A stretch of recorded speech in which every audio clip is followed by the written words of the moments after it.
नमस्कार जय जगन्नाथ। 5 दिन कालबैशाखी आशंका। काली पाई कलाहांडी और नवरंगपुर जिला को ऑरेंज वार्निंग। 5 दिन कालबैशाखी आशंका। आसंता 22 तारीख जाए राज्य रे विभिन्न स्थान रे बिजुली घड़घड़ी सह वर्षा संभावना रही।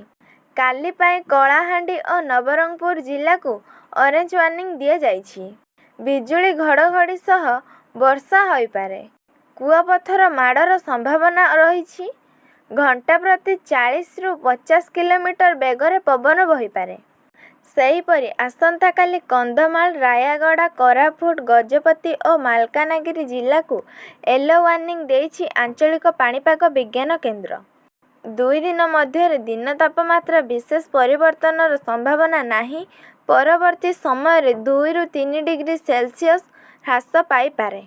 सूचनायोग्य आगामी 5 दिन राज्य में घड़घड़ी सह प्रबल वर्षा विभिन्न स्थान में देखा मिली। कालबैशाखीर प्रभाव एने आकलन करिछि पाणीपाग विज्ञान केन्द्र।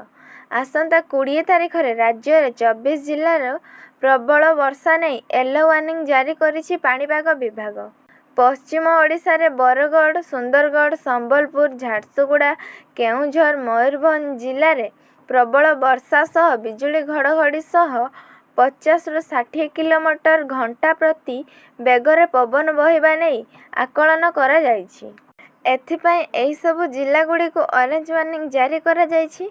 सेही भली 21 तारीख रे मयूरभंज, केउंझर और बालेश्वर जिले में मध्य प्रबल वर्षा सह घड़घड़ी सह 50 ରୁ 60 किलोमीटर प्रति घंटा बेगर पवन बहिबारे नहीं ऑरेंज वार्निंग जारी करा जाइछि। गत 24 घंटा रे राज्य रे विभिन्न जिला रे हालुकारू मध्यम धरणर वर्षा रेकर्ड करा जाइछि। सुंदरगढ़ जिले में सर्वाधिक 35 मिलीमीटर वर्षा रेकर्ड करा जाइछि। 9 जिला को बिजुली घड़घड़ी रो प्रभाव देखा मिली।